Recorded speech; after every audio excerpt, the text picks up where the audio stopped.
Changing a country isn't easy, but change is inevitable. And the choices we make today will shape our country for generations to come. That's why we've published our first book from Australia Institute Press. What's the Big Idea offers 32 ideas for a better Australia, from leading thinkers such as Bob Brown, Sally McManus, Dr. Emma Shortis, and Professor Brian Schmidt. The essays are a roadmap and a reminder that the solutions exist. Australia just needs the courage to implement them. Visit australiainstitute.org.au or follow the link in the show notes to order your copy of What's the Big Idea today.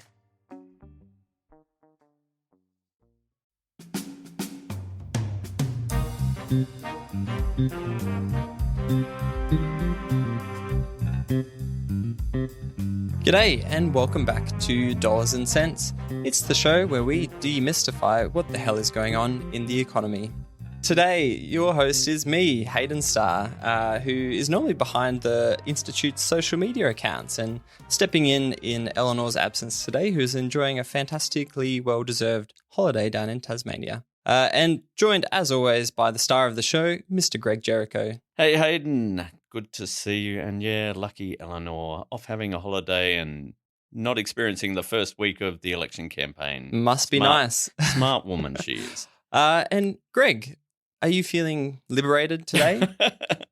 Oh, extremely. I'm reciprocally liberated by everything that's going on in That's amazing. world. And of course, that is because it is Liberation Day for the happy, lucky American citizens. My fellow Americans, this is Liberation Day.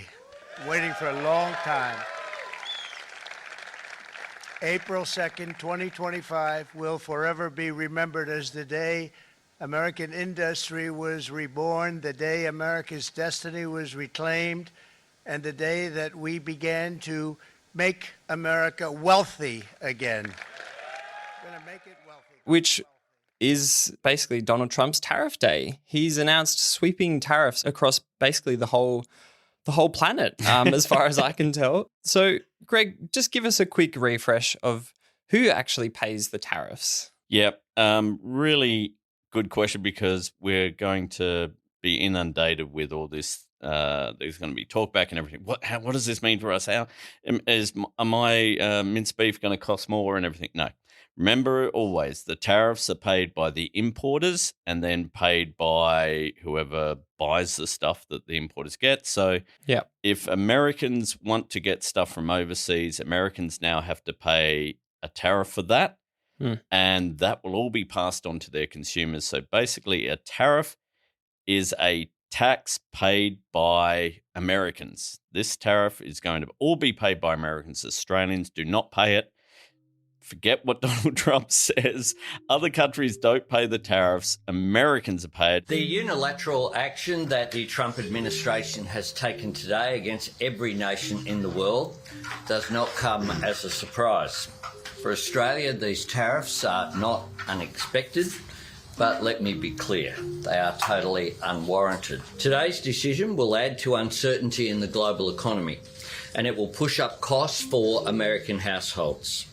It is the American people who will pay the biggest price for these unjustified tariffs. You know, the US and Trump are saying it's going to raise about $6 trillion in tariffs, which is based on we've just raised American taxes by $6 trillion, the biggest tax increase in history.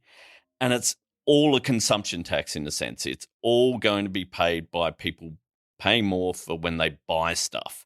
So it's just a insane thing to do, but at least we can all sort of breathe a sigh of relief. It's not going to mean our price is going up. And if you see any companies, and this is a little bit of a worry, if any companies are going to try and take advantage of this and go, oh, you know, we've had to raise prices because of tariffs, call bullshit loudly and strongly, because it's got nothing to do with what we pay. And I mean, trying to guess why Donald Trump is doing what he's doing is always a dangerous game. But bear with me here, Greg. So it seems like to me he wants to raise more revenue. He wants to increase taxes, but he thinks by doing it as a tariff, he can trick Americans into thinking that it's some sort of, patriotic act and we're going to protect American manufacturers and, prioritize American made first. Like that's what he's saying. But do you think he's doing it just to raise more revenue? Oh, look, I actually don't even think he is trying to raise more revenue. He's saying he's going to raise more revenue, but he's trying to make it sound like Americans aren't even going to be the ones who are paying it. Mm-hmm. Which is And- actually, that's maybe a mistake from him, because there was some polling that found that 63% of Americans think that the tariffs will make products more expensive, and 53% thought that they would harm the US economy, and just 28% thought that it would help the US economy. Yeah, I mean, if we do believe that he's trying to raise revenue, what he's also announced today is that there's going to be the biggest tax cut of all time, apparently, which you can bet your ass is going to be really good for very rich people. Mm. And because, as we know, with any consumption tax like our GST, tariffs hurt people on low incomes more because you got to buy the stuff. You don't even, you're not going to get a big income tax cut. Your bills are going up. And what he's essentially trying to do besides this is this belief that, if we raise tariffs, then the cost of imports will cost more, so people will buy American. And yeah, maybe, but when you're putting it on everything and on every nation, well, there's a reason why Americans import stuff. Either it's better quality, like our beef, or it's cheaper. And by making it more expensive, all you're doing is making things more expensive for Americans. You're not actually producing any benefit. It's not like, Nike are going to start saying, you know what, we're going to move our factory from Bangladesh or China or wherever they're making their Nikes and bring them back to America. They're not going to do that because Well, it America doesn't matter might to be Nike. Yeah, and also America might be a big market, but it's not the entire market. They sell shoes to the entire world. So they're going to do it wherever it's cheapest for them. And they'll wear the extra cost in America because they know people are going to buy Nikes because they're Nikes. The big thing as well is he might say, we're going to help American car manufacturers and everything, but it's still going to raise the prices even of American cars. Because think of it this way. Let's say a car from Canada or from Japan or Germany is, say, $50,000 US. And an American car is $55,000 because of costs and whatever. Okay, you put this tariff on. Let's say it raises the price of those imported cars to $65,000. Well, the American car maker, they're not going to keep their price at 55. Yeah. They're going to know, hell, I can at least go up to 60, maybe 62. That's just profit for me. Yeah. And right. so everyone is paying more for whether it's a local product or an imported product. And that's why, tariffs are so stupid in this sort of way, because they're not actually protecting, they're just killing. They're just saying, Americans, you got to pay more, and there's no logic. And that was like exactly what we saw through the pandemic, when some costs went up, which meant businesses started putting their prices up, and then other businesses were like, we can use this environment to push our prices up even more. People expect them to go up now, and we had massive inflation. Yeah, I mean, in America, let's say you're an American, do you really know where everything's made? Is it, because you can say made in America and half the stuff is imported and it was maybe assembled in America, and so they slap a made in America. Yeah, or designed. Yeah, like some guy with a laptop designed it in America and manufactured it elsewhere. It's just an open ticket to everything in America to have their prices raised because people go, oh, bloody tariffs. I guess that's just how it is, and it really, I think what we're going to see is, as you say, what we saw after the pandemic, companies taking advantage of this to raise tariffs. So that's going to increase inflation over in America. And that's where there's a bit of a worry, because these things do have a tendency to flow across borders. Well, yeah, that's what I wanted to ask you. Like, I think obviously important for us to consider what's going to happen to Australia, but let's start with the broader global economy. Like, how do you think that will flow on with America being such a key player globally. Yeah, it's important not to overstate it. I mean, America, yes, is the biggest importer in the world, but it's not like we've just finished World War II and America is basically all there is. It's not like America can determine everything. Even as we say, within Australia, America is a big exporter, but it gets a bit under 5% of all our exports.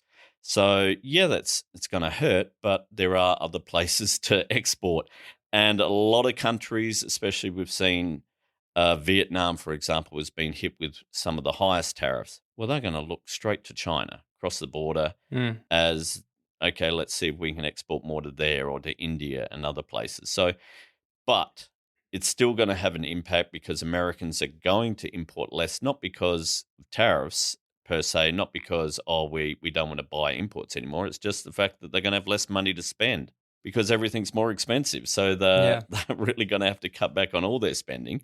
It looks like Europe are going to retaliate a bit. So that's where it all starts getting a bit damaging, because when countries start going tit for tat on tariffs, it means everything's costing a bit more than it used to, which means everyone's buying less stuff than they used to, which means that growth is slower. That's the worst thing. The good thing for us, though, is that at least we are still pretty, China, Japan, Korea, and India are our big four export markets. We can still export a lot to them.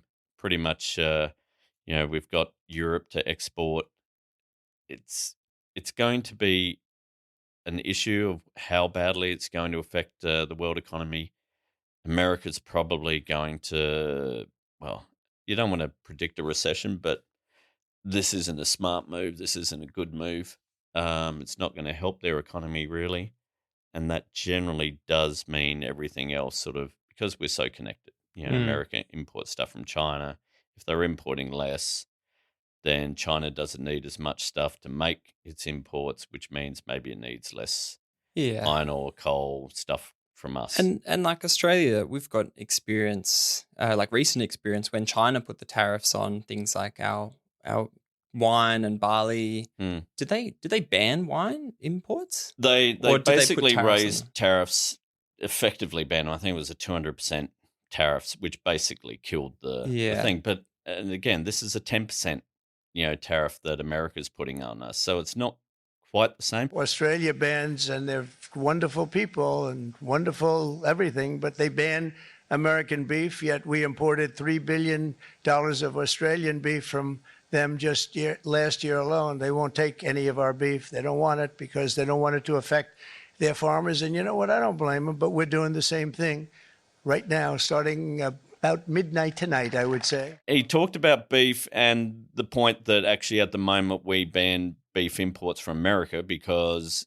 their biosecurity measures are pretty lax. Yeah. And we really don't want to get foot and mouth disease, don't want to get mad cow disease, don't want to get any of these diseases. To be clear, that's not what Donald Trump said. He was like, they're trying to protect Australian farmers, and I don't blame them, but we're going to do the same. Yeah, and also he seems like there's a carve-out for pharmaceuticals, because perhaps even Trump realizes that you don't want to charge more for prescription drugs and plasma and all the things that we sort of import that are actually good for health. I don't know. So we're going to have to wait for all the fine details. And when we say fine details, there is not a lot of intellectual rigor, shall we say, on this announcement, because all we're pretty much everyone is going on at the moment is a series of tables that have been posted, and it seems like they've just gone through and done a search of the name of every country in the world,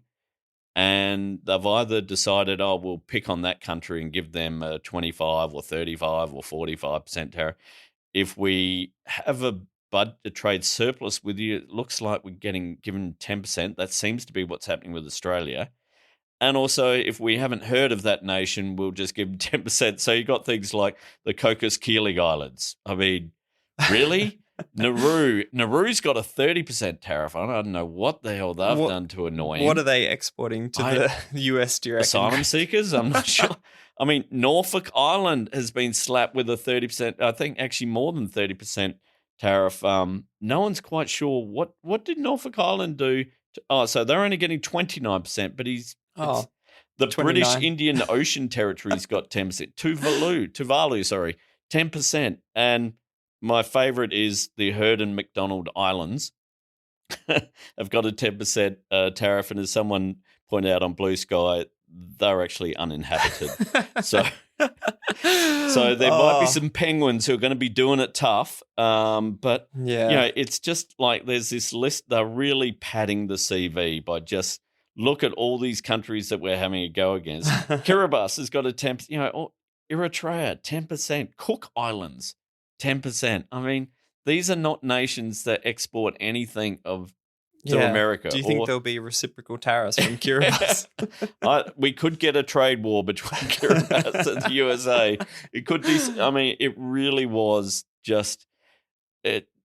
And this is why it's so hard. We're recording this a couple hours after Trump sort of made his press conference, and even in between that, Anthony Albanese has given a press conference, and he was asked, "Is beef banned? Or what's going on?" And they're all, "We're still following that." That really, you don't know. And I think also if you're Anthony Albanese, you kind of also want to tread lightly and almost, can everyone just shut up about that? Because maybe we have just got a 10% tariff on beef because someone forgot that, actually, no, we meant to ban it. This is how nuts American policy is at the moment, that it could just be someone mentioned something and they go, actually, we meant to ban that. We'll change that. Jesus. Insane.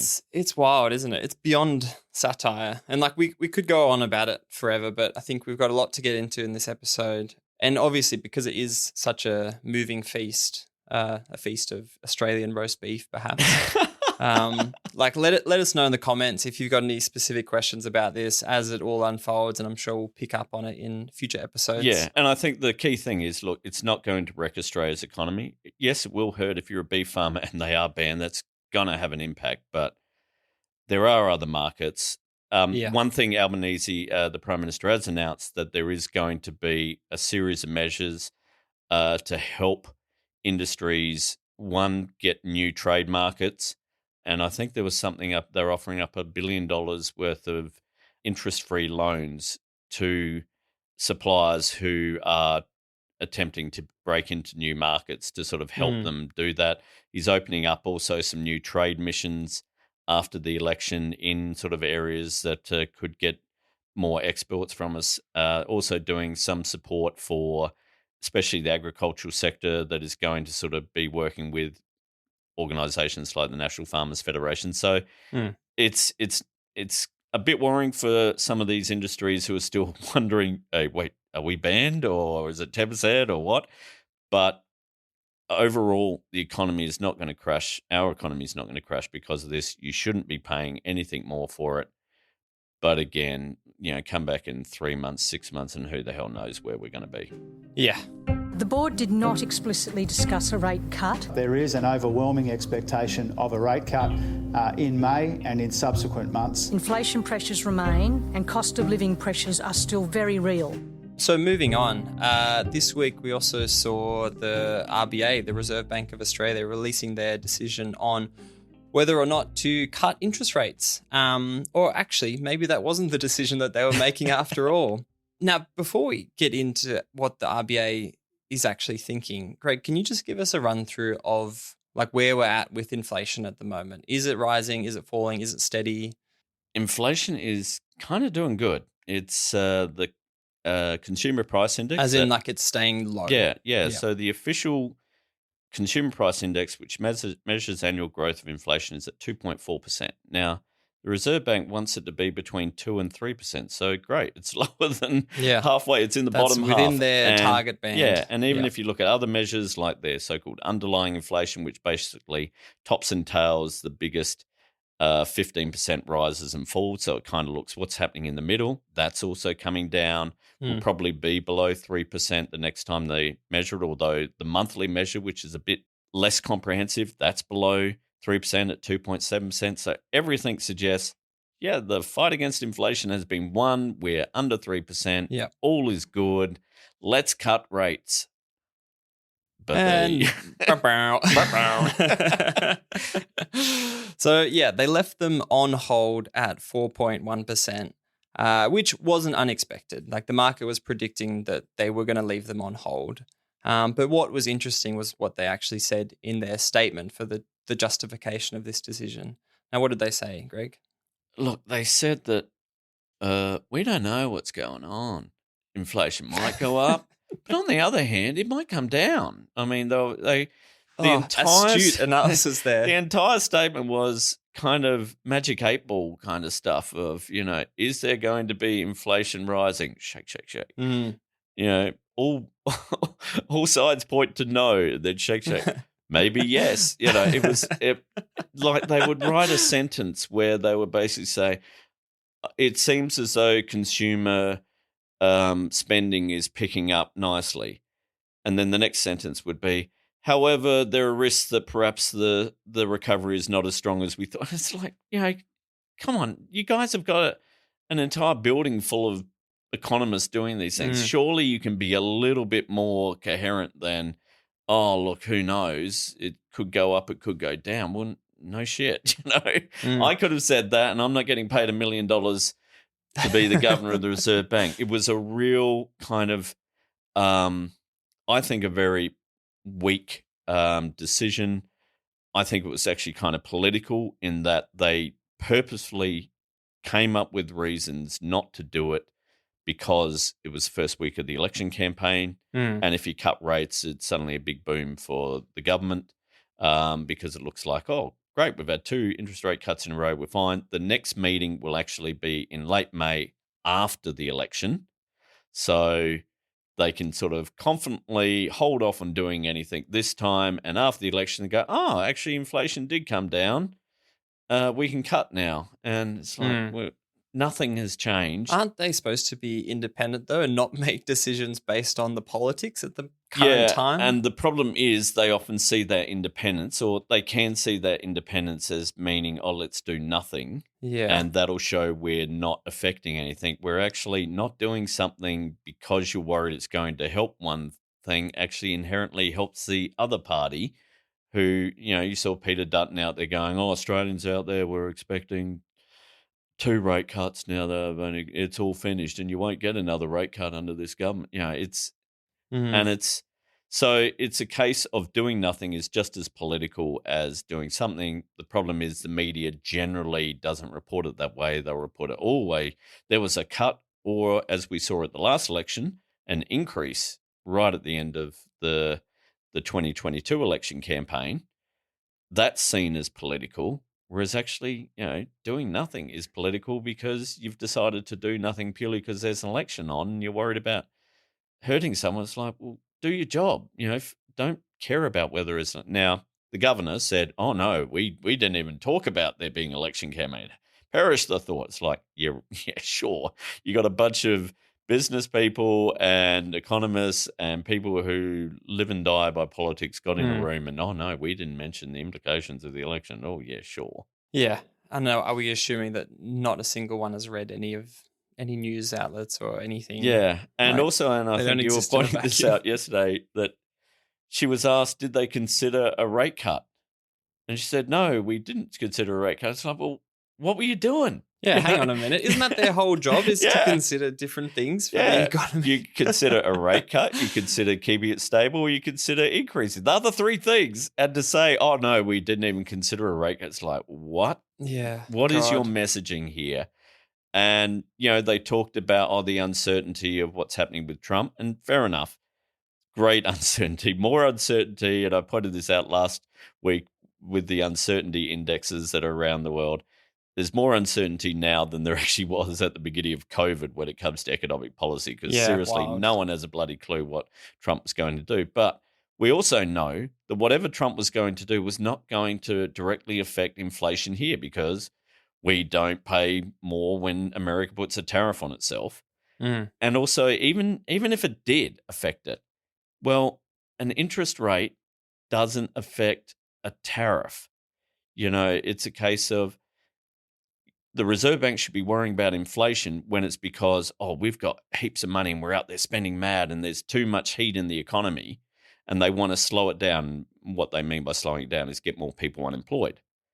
But that's not what's happening with a tariff. A tariff is some idiot over in America has decided to raise the prices of things. Now, even if that had an impact on prices here, which it doesn't, well, the Reserve Bank should go, oh, well, that's got nothing to do with our interest rates. We're worried about the impact on demand and supply and how much is going on here. Mm.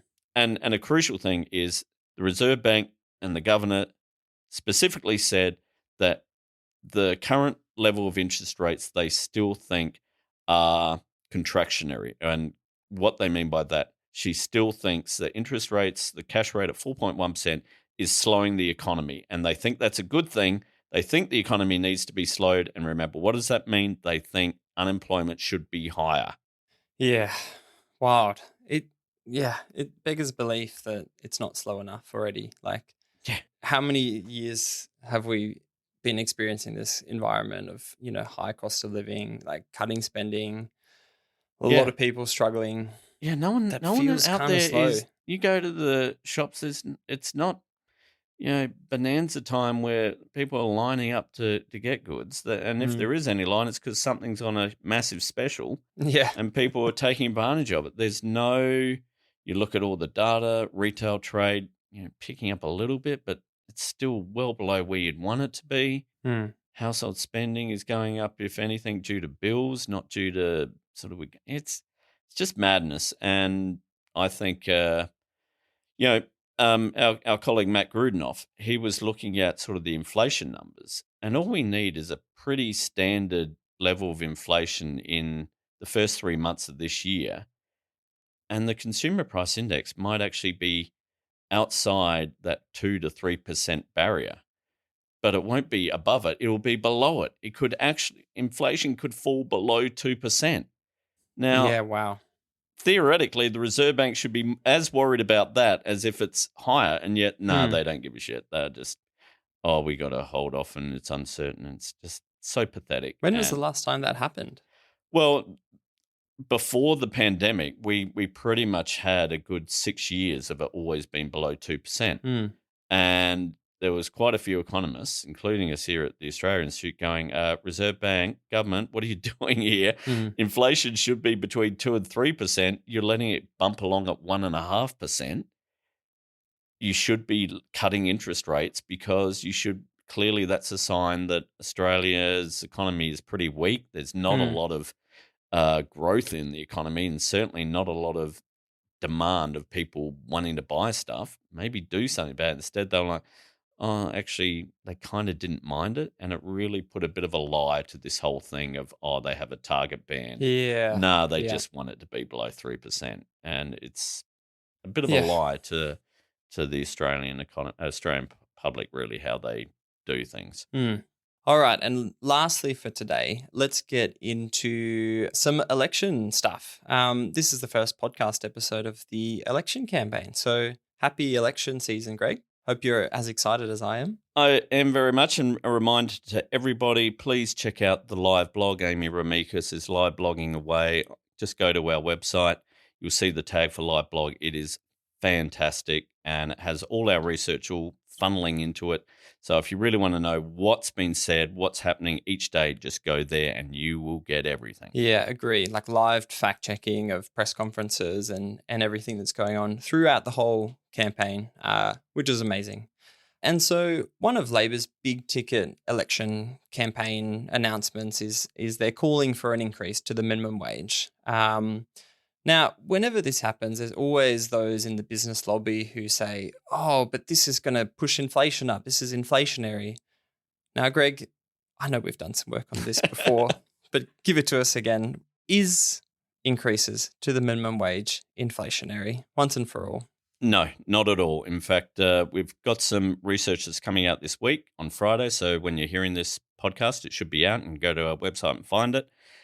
I've looked at changes to the minimum wage and award wages going back to 1990, and then looking at what happened to inflation the year after that. Because if it was inflationary, you'd expect, if there's a bigger minimum wage increase, then there'll be a bigger inflation increase over the following Yeah, and the whole justification is nothing. people have more money. Remember, we're talking about the lowest income people in the country. They have more money to spend, and so they're out, buying new TVs and pushing the price up of goods because they've just got this surplus of money now to spend. Yeah, but the problem with that is, as you say, we're talking about the lowest paid in Australia. So giving them a pay rise so they can just get a bit more than inflation went up doesn't mean they have lots of money to spend. In fact, even though people on minimum wages and award wages account for about 20% of all workers, they actually only make up about 11% of all wages in Australia because they're a lot lower than the average.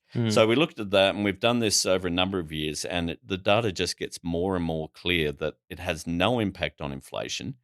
And yeah, the Business Council and other ACCI and all these other business groups always say it's going to cause inflation. And you know how I was saying before that inflation was before the pandemic at 1.5%. In 2017, the Australian Chamber of Commerce and Industry, in their submission to the Fair Work Commission, said, yeah, inflation is at 1.5, but we need to make sure that there's no wage price spiral. So we think the minimum wage should only go up by 1.2%.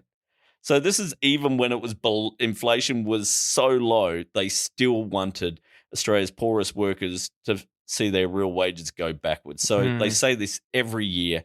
They're always wrong. The government has put in a submission calling for a increase just above inflation. That's pretty reasonable. That's normally what happens. Business groups going mad. Everyone's saying, oh, this is going to put pressure on inflation. It doesn't put any pressure on inflation. Our research sort of confirms it.